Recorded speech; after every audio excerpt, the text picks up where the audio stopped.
Hey, welcome to Caching in the Northwest. This is the podcast from the birthplace of geocaching right here in the great Pacific Northwest. Now, it's Thursday at 9 p.m. Pacific, and I'm Chris in the Northwest, and we're going to talk about geocaches and geocachers from here all around the globe. So while you're viewing tulips from the comfort of your car, we'll be caching in the Northwest.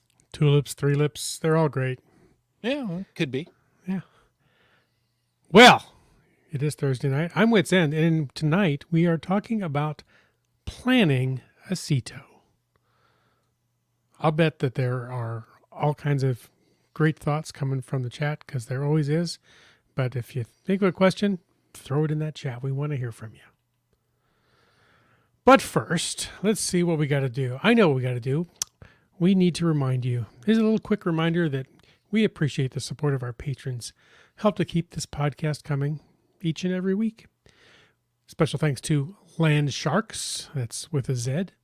They are one of our corporate Denali level sponsors. You know, they have a whole lot of great trips coming up. They're listed under upcoming trips on their website, including a tour to that other ape cache down in Brazil. They're going through the Panama Canal, all kinds of great stuff. And I think they're even going to Antarctica at some point. So jump over and check that out. That's Landsharks with a Z.ca, don't you know? And our other corporate Denali level sponsor, well, that would be Gold Country Geotourism. You can visit exploregoldcountry.com. Learn more about the Geotour and the entire Gold Country region. Don't forget, they have an awesome app. Go download their app. And I think there's even 2 geotours up there, if I'm not mistaken. You are not. There's just a ton of great stuff going on up in Gold Country. Explore Gold Country, or facebook.com/explore Gold Country if you're into the meta kind of thing. If you want to know more about supporting the show, click the Patreon link over there on the CachingNW.com website. Ah, yes. Thank you for that. Well done, by the way. We've got people that are just already bursting into the chat with all sorts of good things. It's like they know what hashtags we're going to mention here in a little bit, and they're already using them. Kudos to you. Yeah. Hey, but before we get there, it's time for the glow. Now, some, hopefully one, may ask what a glow is. I think I heard it. Somebody, what is a glow? Oh. I'll relay it. I don't think you heard him. Oh, I didn't. Okay. Sorry, it's the big headphones. It blocks out all the sound. Yeah, gotcha. Yeah, I got the glow is the geocaching log of the week. So whether you read it or whether you wrote it, we want to hear about it, because great logs simply make geocaching better. You can send an email or a recording to feedback@cachingnw.com. Oh, thank you very much, Brylang. He says, what is the glow? Oh, and he yelled it. Look at that. It's all caps. It's all yelled because you know, he's got to get through the big headphones. Oh, yeah. Yeah. I hear rumors we have a phone number to call into. That would be 253-693-TFTC. Go ahead. Prove me wrong. And there you can show us just how you glow. Go ahead and call the number. We'll wait. Okay, no, we won't. But you never know. Yeah. Somebody might call in during a show sometime and do one live. Pause the podcast right now. Yeah. Call in. Absolutely. And that way we will wait for you, you know, as you pause it. Yep.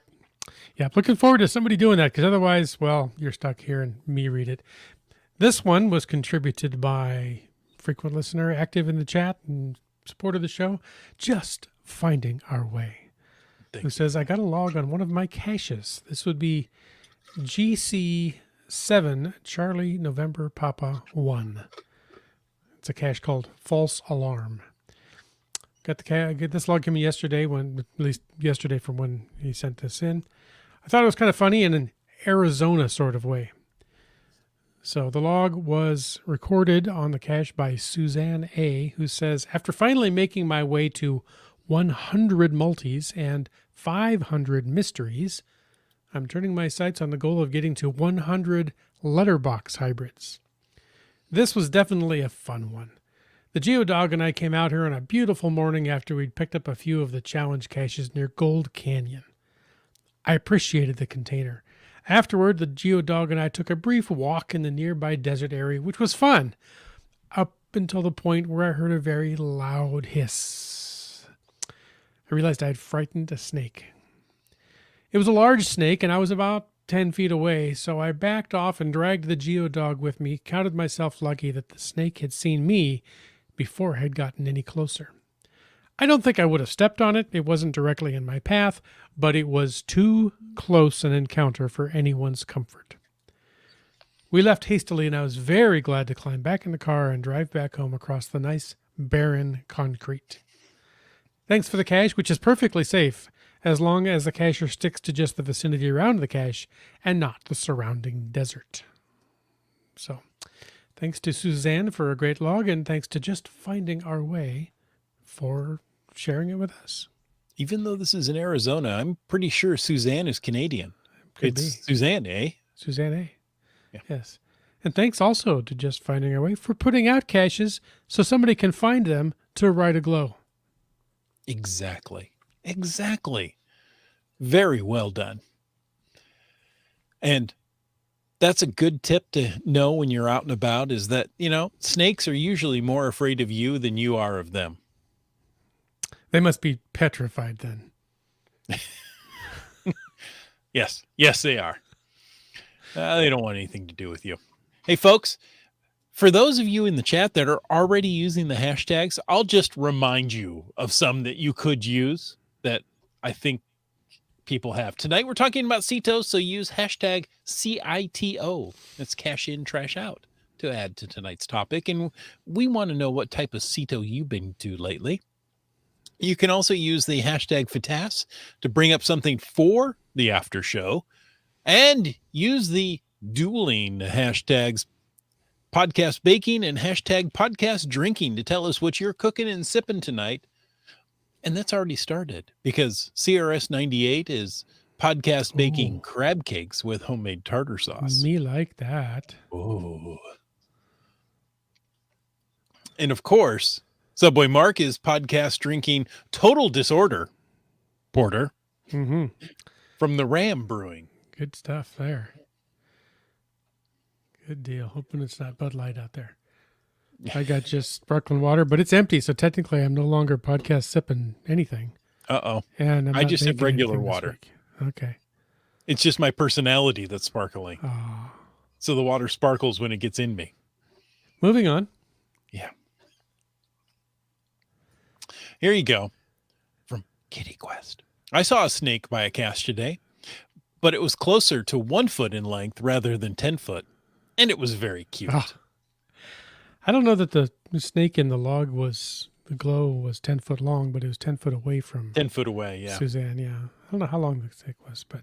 Well, now everybody's talking about snakes. We have Marcy, who says, I found a cache of 20 garter snakes at our CITO on Saturday. Marcy, how perfect is all this? Not only talking about snakes, but a CITO. Nicely done. Snakes. Why did it have to be snakes? Yeah. Starcasher says, I just checked. I have 92 letterbox finds. I might need to make a few more a priority to get to 100. Good milestone there. I don't know how many letterbox hybrids I have. I'd have to look. I have at least one. I'm pretty sure it's not 100. No. And I'm pretty sure it's not even close to that. But, I do enjoy them, but I haven't done a lot of them. Right. I like the true letterbox hybrid where, it gives you clues to find it. Mm-hmm. Follow this trail for 72 steps. Yeah. Yeah, I found a really, really good one of those in Puyallup quite a while ago. That was fun. Nice. Hey, we got a little bit of news here tonight from the geocaching blog. Get ready for the second challenge of the Wheel of Challenges. Oh, by the way, I had to go check. I have 10 letterbox hybrids. See, so you're almost there to 100. You just have to add a 0. I just need to add a 0, and I'm there. A 0 is just a placeholder, so it doesn't even count. Yeah. Okay. Wheel of Challenges. Continue, please. I'm sorry. Favorite fan. Ooh. This challenge is a leaderboard challenge that focuses on creating and finding favorite point worthy geocaches. From May 1st to June 4th, you have a chance to earn 2 souvenirs for the easy or hard levels of the challenge. As with all leaderboard challenges, you can earn points by finding and logging any geocache or adventure lab location. But extra points are available if you find a geocache with 10 or more favorite points, or if you receive a favorite point on one of your owned geocaches. I know a few geocachers that won't have to do a thing, and they'll have this souvenir in a couple of days. Piece of cake, yeah. Yeah. Yeah, that's 5 weeks for this challenge. That's more than a month. So, well, and you might need that, because to earn the easy souvenir, you must reach 100 points on your leaderboard. To earn the hard souvenir, you must reach 1,000 points on your leaderboard. oh, You want to know how the points are spread out, or are you just going to let it go? nah, we're good. Just move on. No, Okay. yes, please tell me how I do. If you find a cache with 10 or more favorite points, Yeah. that's 20 points for your leaderboard. Oh, Yeah. If you receive a favorite point on an owned geocache, that's worth 50 points. well, there you go. All you need is 2 favorite points and you've earned a souvenir. Sounds like going out motivation to go out and place some great hides. there. Yeah, exactly. Now, a standard found it, that could be on a log, could be an adventure lab location. That's 10 points. So, do a few adventure labs and 50 high favorite point caches, and you've got your hard souvenir, there you go. as opposed to the floppy one, which anybody could get. Well, yeah. How hard is a digital souvenir? I don't know. I just don't know. Things that we ponder. Hey, while we're pondering, kind of wonder as we wander. Mm-hmm. Yeah. Let's talk about CITOs. That's cash in, trash out. It's an ongoing initiative with the geocaching community that promotes environmental stewardship and encourages geocachers to clean up litter and debris from parks and other natural areas. We're going to explore the history tonight and the benefits of CITOs, as well as you'll have and how they evolved and have grown over the years. So well, it is always interesting to hear how something that we are so familiar with and take for granted now got started. So tell me about the history. Well, do you know when the first CITO happened? It was probably after the year 2000. That's my guess. That was a really good one. Yeah. How about 2002 in Texas? Okay.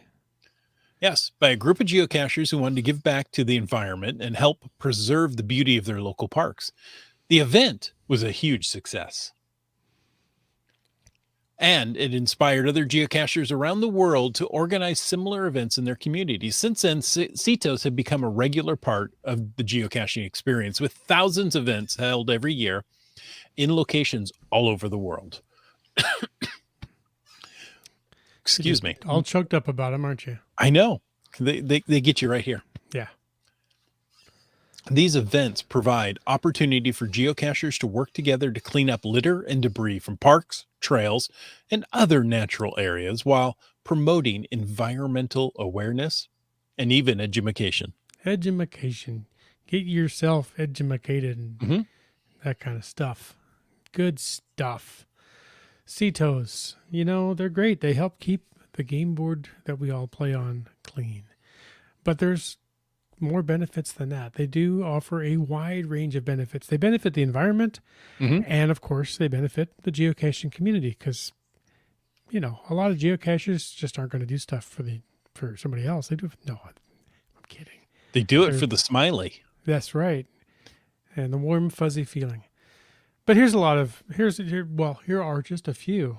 I'm sure there are even more than listed here, but one of the benefits of having a CITO is environmental stewardship. When you pick up litter, debris from parks and other natural areas, it just helps preserve the beauty of these spaces and protect them for future generations. And you don't even have to have an event to do it. CITO is not just an event. It's a way of life. Ooh. Oh, I like. It can build community. CITO events, typically, but CITO in general, brings geocachers together in a shared mission to, again, clean up the environment. It's in the name, geocaching, trash out. That's clean. Trash out.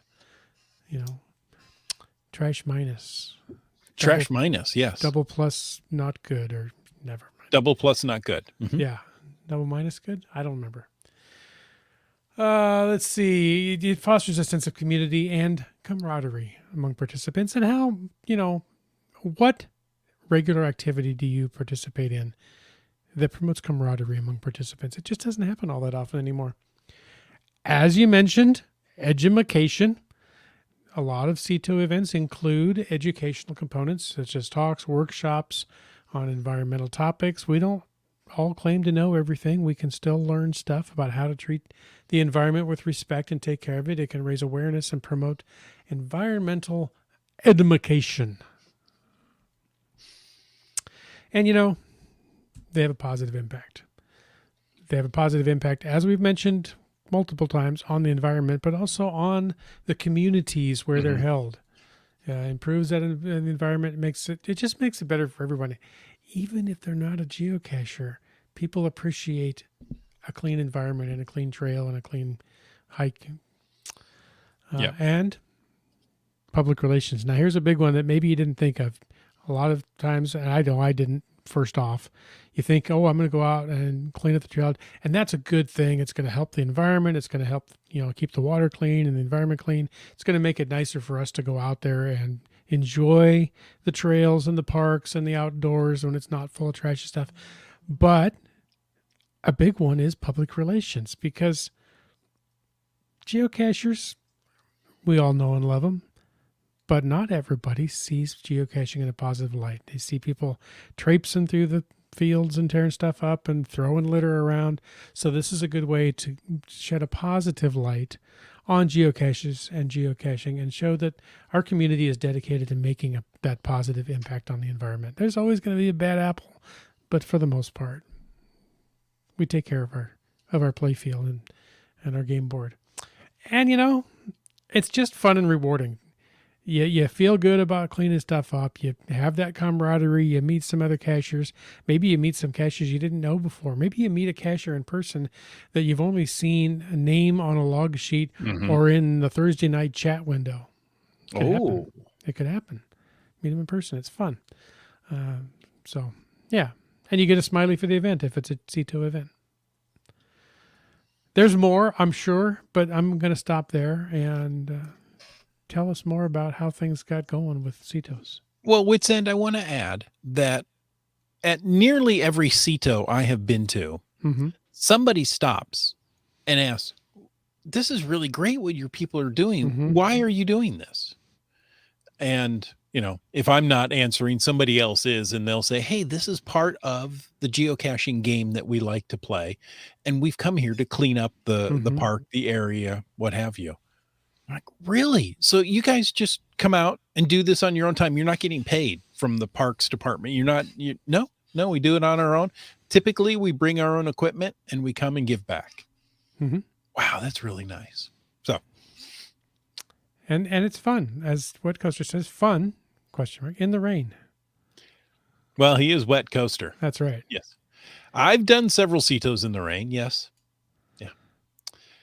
Where, you're hauling out tires or couches or bumpers, whatever. Ironing boards? No, that's different. No. I leave those behind. Shopping carts. Oh, yes. Yeah. That's always an interesting one. Yeah. Do you contact the nearby Target and say, hey, I was helping to clean up here and we found 3 of your carts. Do you want them back? How do you get them to them? How do you move a shopping cart? You throw it in the back of your pickup truck. Yeah, I don't have a pickup truck. Everybody in America has a pickup truck with a bunch of guns and and antlers. Yeah. No. Oh, that one. I forgot I do then. Yeah. See, yeah. You're issued one of those. It's a birthright. I think you should take the Target shopping carts and leave them at Walmart, and take the Walmart shopping carts and leave them at Safeway, and the Safeway ones at Fred Meyer. And what you're doing is building community, because then the stores have to talk to each other. Yeah, that's it. Don't do that. JCar says, ivy pulling in the rain is so fun. Yeah, but Ivy gets tired of it. Oh, well, yeah. You know. Oh, that's different. How about taffy pulling? GeoNavPros says the BCGA has been planting trees for the Metrovan parks for at least the last 3 years for our CITOs. That's above and beyond just picking up trash and removing invasive species. That's replanting. It's replanting non-invasive species. Yes, that's good. Well, and that kind of goes on to what I want to say is that cash in, trash out events have evolved over the years, right? They've grown in popularity with more geocachers participating in these events every year. And the scope of CITOs have expanded just beyond litter cleanup, with many events now including environmental projects such as trail maintenance, tree planting, or, hey, how about the tree planting, or invasive species removal, right? So is that cash in trees down? I can't quite come up with how you plant with the letter O, but I'll figure it out. Cedar in, trash out. Yeah, I like it. What else we got? Many organizations have gotten involved in CITOs, partnering with geocachers to organize and promote these events. For example, the National Park Service has partnered with geocachers to hold CITOs in parks and other natural areas around the country. So they're an important and valuable part of the geocaching. Brylang, you didn't quite get it right. Cedar tree over there. Tree over there. Yeah. That's close, but not quite. They are the CITO events are an important part of the geocaching experience, again, to have a positive impact on the environment, promote community and education. Yeah, it's clear these things, they're just, it's not a passing fad. They're going to continue on. Now, you probably know this, but I'm going to go through because maybe if you're a new listener, right. I haven't said hello to you tonight. Thank you for joining us or listening to us on your favorite podcast app. We're glad you're here. There's a few back episodes you might want to go check out. There's a couple you probably should skip. I'll let you figure out which ones those are. But if you're new to the podcast, and indeed if you're new to geocaching in general, CITO, as we've mentioned, stands for Cash In, Trash Out. Bring a cache in, place a cache, take the trash out where it doesn't belong there. It's an initiative created by the geocaching community to help preserve the environment. There we go again, preserving that environment, maintain cleanliness in locations where they're hidden, and they bring geocaches together. We've mentioned a lot of this. This is a good little summary of it. There are different types of CITOs. You think, oh, been to a CITO, done one, they're all the same. Don't need to do it anymore. Oh, no. Here are some of the most common types. There are trail maintenance CITOs. They focus on maintaining hiking trails, mountain biking trails, and other outdoor pathways. I've done that. I've spread a lot of beauty bark. You clear brush, you spread beauty bark, you remove fallen trees, skip and jump, press wildflowers. Wait, no. And wait a minute. I think you've confused what these people do. Oh, okay. It's okay. Okay. And they often repair trail markers because trail markers, they wear out, they get abused, they get stolen, they get damaged from storms and non-geocachers, non-kind muggles. And, if people don't have a clearly marked trail, then sometimes you can't really blame them for not sticking on the trail. Mm-hmm. So we repair the trail markers, make sure it's all safe and accessible. There might be a beach cleanup. That could be a different type. You can go out and pick up all the trash and debris and invasive species, repair, replace the signage again or markers or any other kind of things that helps people know where to go, where not to go, what to do, what not to do, and just protect the local wildlife and the marine life that's out there. And it's fun to see what's washed up on the beach. Some of it doesn't belong there. It can be. Yeah. And of course, I think the most common one that I'm familiar with, and maybe other people are too, is just park cleanup and maintenance. Because I don't live on a forest trailer on the beach. I enjoy visiting them, but where I Mhm. live, there are city parks, and they need routine cleanup. There's, I don't know where the litter comes from, but every time I go, there's litter that wasn't there before. So you can clear overgrown vegetation, replace damaged equipment. Maybe that swing set, the high schoolers got in there and spun the chains over and over and over and over the top, or broke something. I don't know. It helps keep things enjoyable. It helps keep things safe and clean, so that we can all get out there and cache more, cache safely, cache often, Oh, cache when in you and I even foot. worked for the school, um, they went out to a local park and replaced a backboard that had been broken. Do you remember this? A It basketball was a court? it was Yeah. a high school community service event. Yeah, spruced up a park and a basketball court, and And yeah, that backboard is still there today. I think yeah, it's interesting. I drive by it all the time. And yeah, it's one of those like, man, that lasted because, the one that was there was broken. The net was ripped off of it. yeah, Maybe it had chains that was taken off, but you know, when they replaced it, people appreciate it. So yeah, go out and do yeah. something nice. I Are think we there other talked about types? I think we talked about invasive species removal. Now, Yeah. when you do this, you're not just pulling everything you see, right? This is what I have the problem with in the garden with my wife. Right? She goes, "Would you help me go pull the weeds?" Honey, which one are the weeds? Yeah. You Weed is point at the anything you plant don't want. and I know I can pull it. I just Yeah. don't know which one, is that going to be a tulip? Is that Right. a daffodil? Is that a dandelion? I don't know. Not that one. Oh, Yeah. Yeah, exactly. So, you know, you'll have somebody there that says, "Here, this plant right here. This is what I want you to pull up." Okay, thank you. yeah. And then you go do it. I remember doing one on a it was along a trail and it was on a hillside of that trail. And I mean, it was, kind of had to go down on all hands go down on all fours to get grip to be able to pull up the thing. And people were walking by just looking and going, what are they doing? Oh, you're removing invasive species. Okay. So that's a good one. And I think Breiling was saying he did an invasive species removal this weekend. Another one is the opposite. And again, you guys have mentioned it, tree planting Hmm. or tree maintenance. Again, before the show, Breiling was mentioning that they were doing tree sock um, maintenance or removal, depending on how big the trees were. So the tree socks help, the young trees get a good Hmm. hold.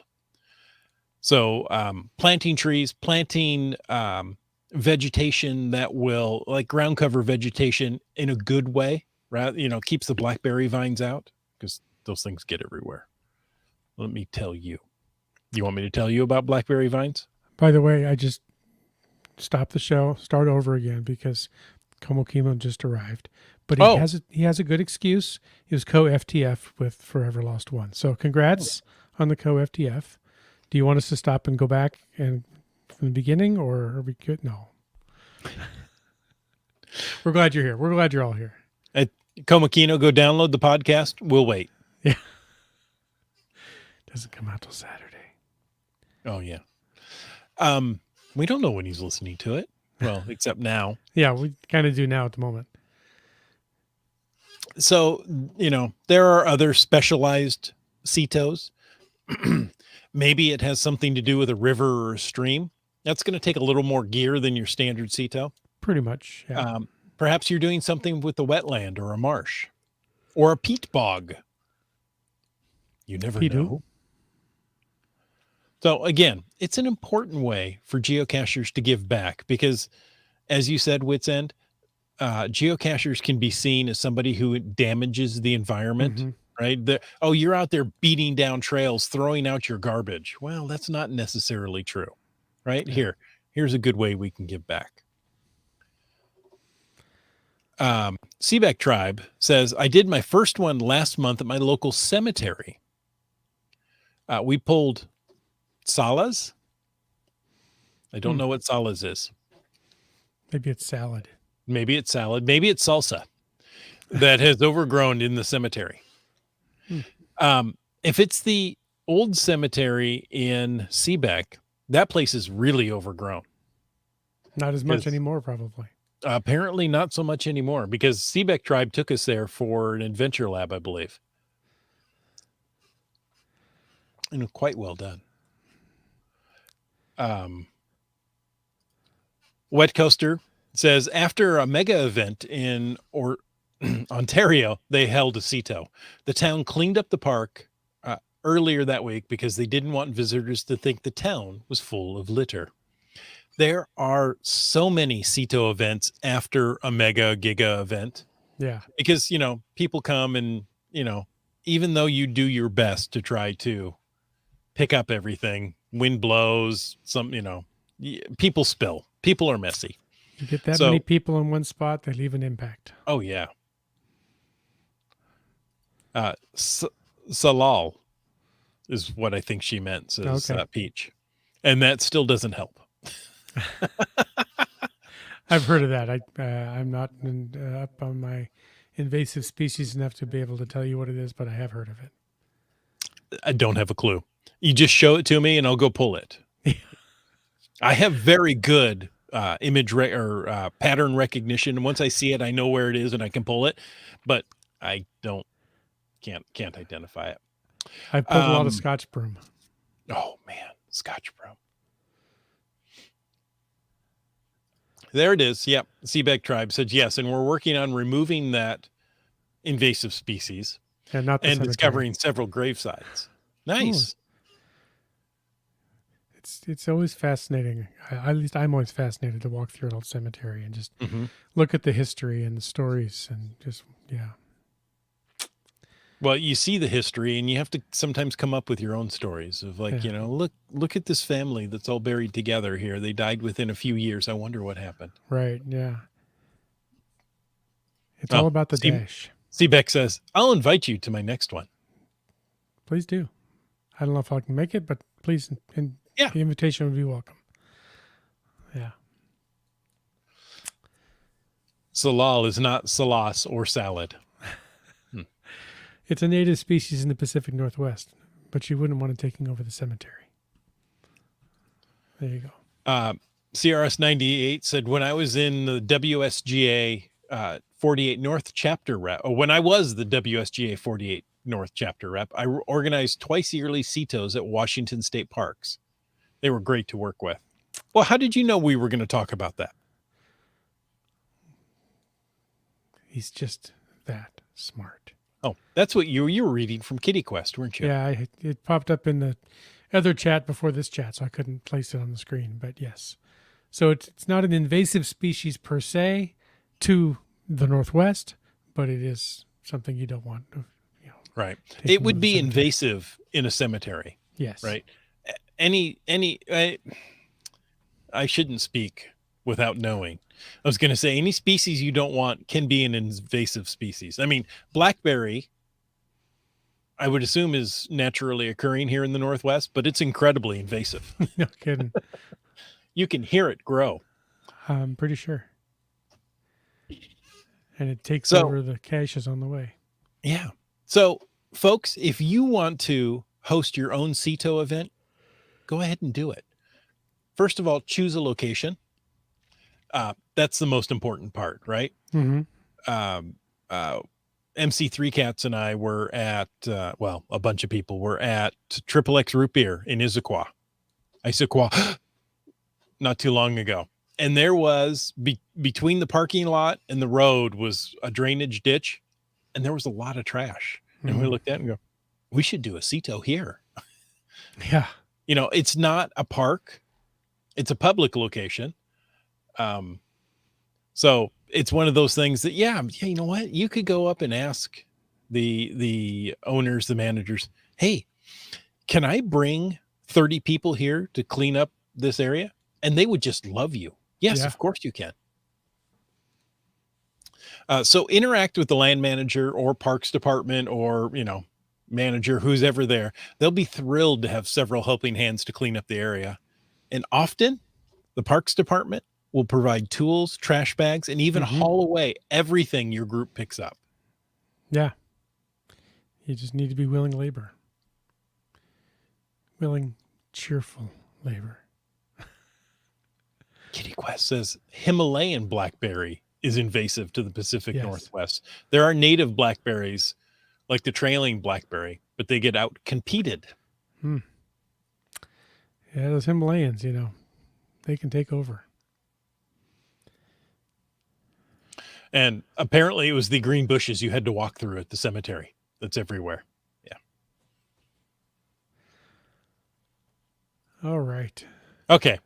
Enough about the cemetery caches. Because walking through it, the trails were clear, but everything else was overgrown. I was like, wow. Oh, yeah. That's you don't see that in a cemetery all that often. But if it's a community cemetery and there's no support, yeah, that's going to happen. All right. So I've got my location. Okay. Now what? Check with your local geocaching association. That could be the BCGA. That could be the Washington State Geocaching Association, because they'll have park liaisons. And if they don't, they'll at least have contacts for you to reach out to the state parks or the city parks and get help in coordinating these things. So, like any event, you have to choose a date and time. Yes, good tip. Consider the weather so you're not pulling ivy in the rain. But maybe you want to be pulling ivy in the rain, right? I hear it's so fun. Oh, yeah, I heard it's so fun. Sometimes you have to change your dates to work with the parks department so that, they can have the resources there to come and help you. Yeah, you're probably not going to want to schedule like on 4th of July. Right. That may not be the best of times. Canada Day. Or the 5th of July, you can clean up afterwards. Yes, that might be a good time to do it. Yeah. So, and of course, register your event on geocaching.com. Create a geocache page, and then you have to select event, right? Because an event is a geocache type. I just went to register an event not too long ago, and I'm like, I do have to create a geocache. Okay. Then you can register the event. Yeah. Fill it out. Make sure to make it fun. Something that people look at and go, oh, I guess I could do that. Yeah. So I've found a nice location now. Worked out a good date and time with the Parks Department, with the local community. I checked with my local geocaching association and coordinated all that. I've registered it on geocaching.com. It's published. People are posting will attends. This is going to be good. I'm done now, right?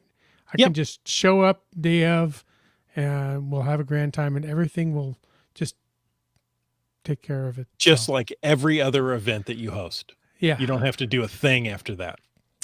No. Oh.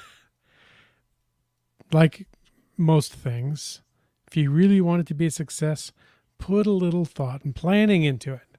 You want to create maybe a schedule of activities. Maybe you have more than just pull the weeds from this trail and then go home. This is, time for cleaning up the area. You might want to have activities and games and have a little fun outside of invasive weed removal and trash pickup. People are working hard out there. They're not getting paid. You might want to bring some snacks, refreshments, drinks, that kind of thing.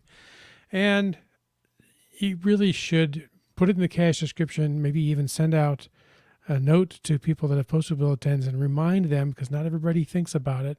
Bring tools, bring gloves, bring trash bags. Tell them the kinds of things, the kinds of activities you're planning to do so they know what tools and PPE are appropriate for that kind of things. IHEM says cleaning supplies, grabbers, gloves, trash bags, etc., all those great things.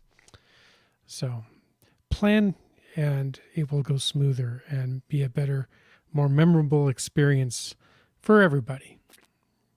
Participants, cachers, park management people, all those kind of things.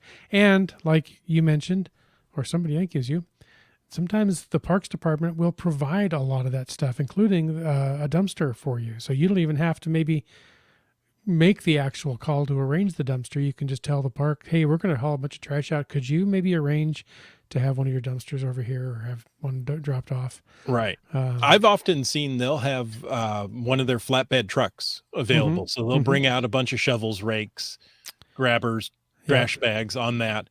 Bring all your bags back to the flatbed. They'll load it up and haul it off. There you go. It's easy, right? And don't forget your feet.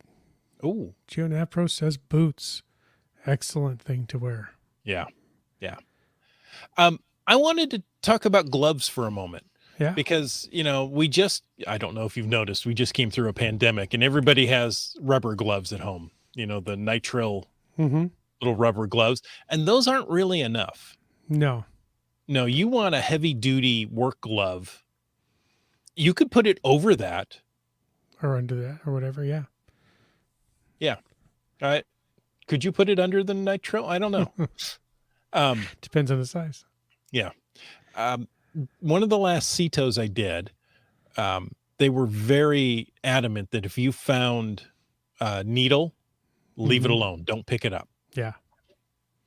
Because, those sharps are hard to deal with. You can't toss them in a trash bag. Right. You have to have a special container to put them in, and who knows what's in it, what's on it. Yeah. And that's even with gloves. That's something I was going to mention. It's not a fun topic to mention, but it's important to mention is that you need to keep your head open, keep your eyes on the swivel. You need to know what you're looking at. You need to be aware. You need to keep your eyes open. That's what I was trying to think of. Because I was just talking recently to somebody. They were not part of geocaching, but he was telling me about a community cleanup that he was involved with. Just like a CITO, he says, I'd gone out, I'd volunteered, and there had been some homeless in the vicinity there. And he said he found some tinfoil, and he says, and I kept uncovering more and more tinfoil. And the local authority, park authority, police, I don't know who was there helping, said, whoa, just stop right there, because that was used to cook some, I don't know what they do with the stuff. But he said, those gloves, and he says, and I was wearing those nitrile gloves. He says that substance will go right through those gloves. Oh, so though that's not enough protection for that kind of thing. So you really need to be careful what you're dealing with. Needles are a huge one to look for. Unfortunately, it's something we have to keep aware of. And anything that looks like it might have been used for drugs and that kind of thing, it's best to just step back and find somebody that knows more and has more authority in that area to take care of that. Yeah, it's a shame you can't clean everything up, right? I want the area to look good. Even dealing with broken glass. Yeah. Right. If you've got good work gloves, you should be able to pick that up without cutting yourself. But you got to be careful. IHAM says, yes, the Harbor Freight has multi-pack of work gloves or gardening gloves. That's what I use. I usually buy a 6-pack of those once a year and go through them. Yeah. Yeah, they're good. And, talk about garden gloves with claws work pretty good for invasive plant removal. Thanks, White Custer. Probably similar to the ones at Harbor Freight. I was going to say, did you see one in Seattle here? Way to go, overachieving geocachers. They did a CITO on Tiger Mountain last week and expected 100 pounds of trash to be hauled out. They walked out with 650 plus pounds of trash out of the Tiger Mountain Trail. So that's great. And he wants to shout out and thank everybody that helped. Fantastic. He also says Home Depot buckets were recommended to me by numerous cachers. Oh, yeah. Also an extended claw grabber tool. Yeah, those are good. And where I used to work, we had a site that was part of adjoining a public beach, and the company's name was associated with that. So I would go out there and get paid to do it, but we had a grabber tool and a bucket, and I would make a walk in the morning and pick up debris and stuff. Yeah. It's really nice that people bag up their doggies' poo and then they just throw the plastic bag on the ground. I mean, I don't get that. What's the point of that? Yeah. No, you've already gone to the effort of picking the stuff up. That's the hard part. Right. Carry it out with you. Yeah. That's a whole other topic. Wait, didn't Land Monkey rail on that just a couple of episodes ago? Oh, he rails on a lot of stuff. Yeah, that's true. We can throw him under the bus today. Yeah. That was a recent Land Monkey rant.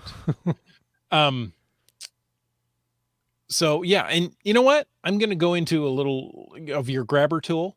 Yeah. They come in different lengths. Get one that works well for you, because there's nothing worse than spending 2 hours bent over, picking up stuff off the ground. So find one that you can use in a good upright position and still reach the ground. Good tip. Ergonomics. Yeah. Kitty Quest says the bag dog poo is one of my top pet Oh, we hit a nerve there too. Yeah. Get it? Pet peeves. Yeah. Yeah, we wound up putting a trash can outside of our facility there. It wasn't fun to empty, but we'd rather have. We found if we gave it someplace to put it, it was more likely to end up there than just would actually use it, wouldn't they?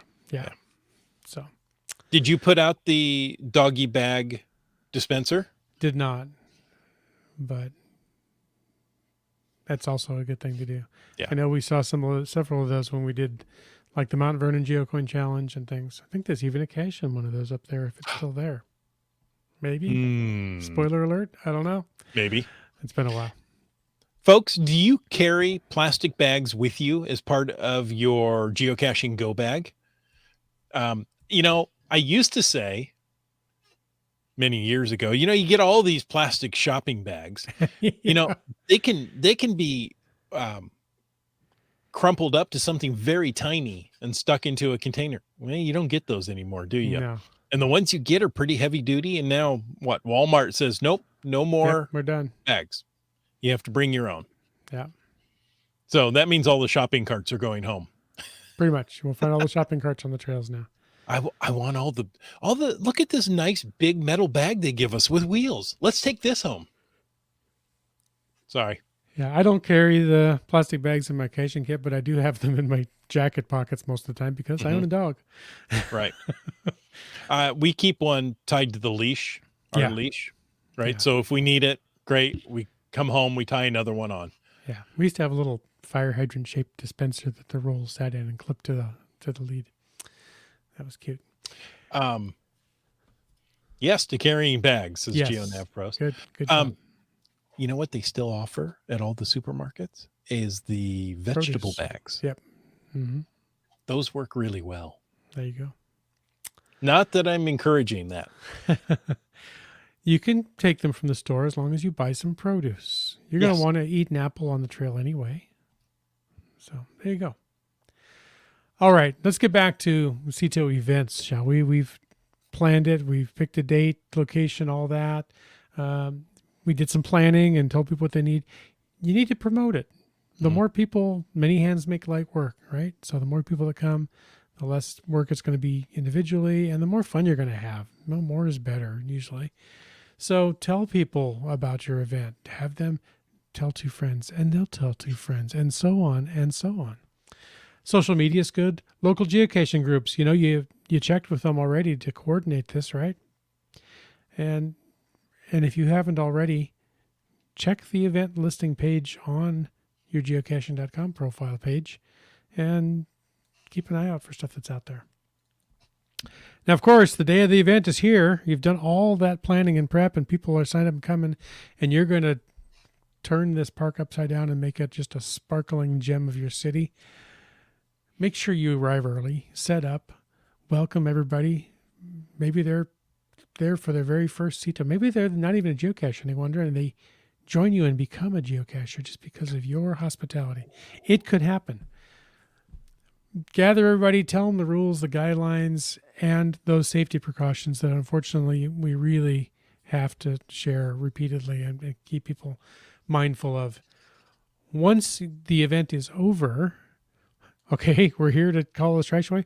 Make sure you dispose properly of your trash from the event. That people, the water bottles, the cupcake wrappers and things, and the the T-bones from the steaks that you cooked for everybody. That was a different. I'm coming to your event. Leave the area cleaner than you found it. That's what we're getting to. Mm-hmm. Organizing it. a CITO event. It can be a lot of fun. It can be very rewarding. It's a way to give back to the community and get to know your fellow geocachers. Yeah. Have fun. Have a good time. I've said that Parks Department often will, haul your stuff away. Make sure you contact them first because several have stopped doing that since COVID. Oh, They yeah. just don't have the staff anymore to do it. So make sure you contact them. You just don't come back and say, hey, I'm going to throw winos under the bus. Hey, I got 650 pounds of garbage here. Come get it. Yeah, you can't just stuff all the trash cans in the park full and then walk away without telling somebody, because maybe they weren't going to schedule to empty those for 3 or 4 days. And Right. they're going to overflow. The animals, squirrels are going to pull stuff out. Birds, Raccoons. Oh, they're the worst. raccoons are the worst. They're scattered everywhere. Trash pandas. And, and plus people just need to have room to throw the normal trash away when they're out for their morning walk and they got their banana peel or something, or the Starbucks cup, and then they got no place to put it. And then it's just, you're back to having a messy park. So nobody wants that. Exactly. So communicate. The 3 C's. Talk good. You talk good. Hey, folks, thank you for joining us. We hoped you enjoyed this episode of Caching in the Northwest, and we want to take a moment. Hold on, I can do this. To thank Landsharks and Gold Country Geotourism. Both of those are our corporate Denali level sponsors. Landsharks.ca, that's Landsharks with a Z, is the outdoor adventure and geocaching store. Check them out online. They ship orders daily. You don't have to wait very long. They're shipping orders daily. And for absolutely amazing geocache adventures, check out exploregoldcountry.com.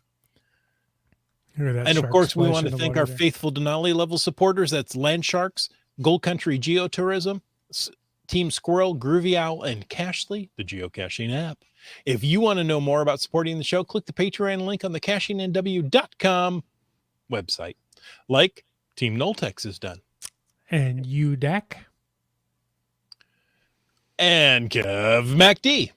Wet Coaster. B Pendragon. Coors Got. Geo Nav Pro. Gas Station Tuna. Logwork. Ackerdock.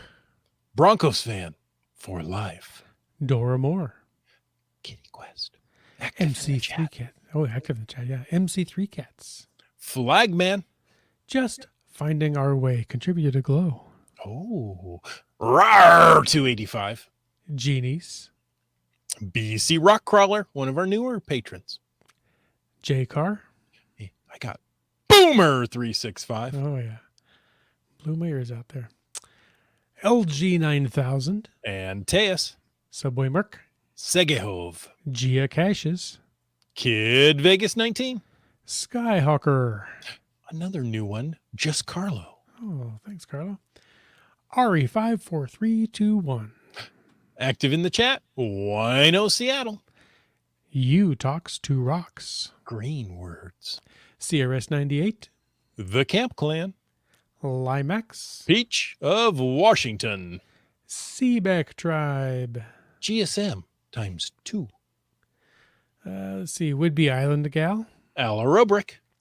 And Trexer, who I saw join live in the chat tonight. Oh, thanks for joining us, Trexer. Very Thanks to nice. everybody Hey, folks, thanks. that joined us. Sorry, I talked over you. No, I was going to say, thanks to everybody that joined us in the chat. Yeah. And thank you for taking the time to listen to this episode of Caching in the Northwest. Your support helps keep the quality shows coming. Now, if you like the show, click the Patreon link on the cachingnw.com website. If you didn't like the show, let us know what you want us to talk about. In either case, please subscribe on Apple Podcasts, Google Podcasts, Stitcher, iHeartRadio, Spotify, and all of those. And subscribe and give us a review. If you were in a restaurant, you would tip. If you were in a live audience, you would clap. But since you're on a podcast, leave us a free, fast, fabulous, fantastic 5-star review. You can always call in to 253-693-TFTC and leave us a comment, ask us a question, or help us at a CITO any time of the day or night. And of course, you can email us at feedback@cachingnw.com. Join us every Thursday night at 9 p.m. Pacific for a live show and chat. This show's produced by Chris Humphenauer, Jim Paulwoods, Jay Kennedy, and Brian Lang. The show's licensed under Creative Commons Attribution 3.0 license, copyright 2023 by Chris Umfenauer. And folks, I ask you to stay tuned for The after show. Yeah, it's interesting when you play all of the after show sound and not just oh. Yeah. Let's see, we've got some activity here. I think we've covered some of these. Yeah, 48 North chapter.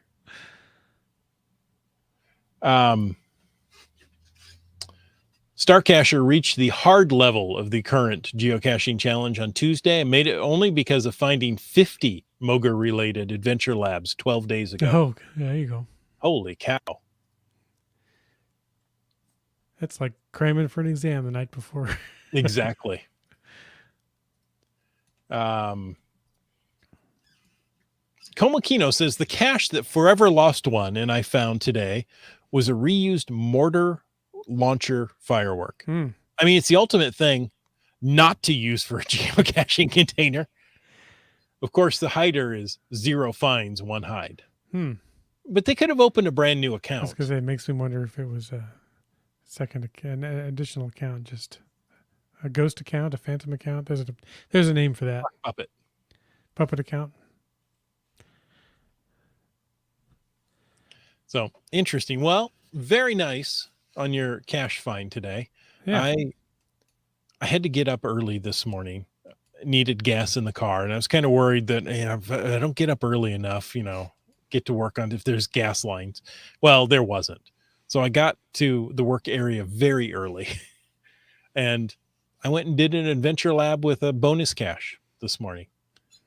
It felt very nice. There you go. And I still got to work early and got my favorite parking spot. So see, getting up early has its benefits. I'm not going to risk it. I'm going to say that was a one-off and it worked really well. And that, it could work for other people, just not me. Okay. Well, I enjoy getting up early, so. Wino says, planning what camp out? Struggling to figure out the reason why there hasn't been published yet? Don't. My CITO was easier to plan. Okay, so what Winos is trying to say is the WSGA campout is going to happen this year, and it's going to be in King County. So keep your eyes out for the campout that's coming up. It'll be nice. Does it involve the Camp Clan? Could. Yeah. Okay.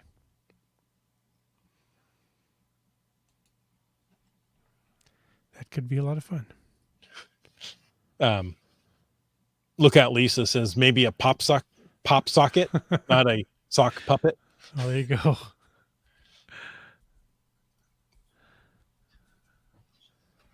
Oh, let's see. Or sock puppet.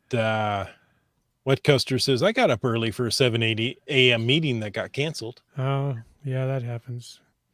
But, you feel good about getting up early, and you've got time to go out and look for an adventure lab. You don't necessarily feel good, but you do get up early. Oh, folks, thank you so much for joining us this evening. I hope you go out and clean up your game board. And until next week, get out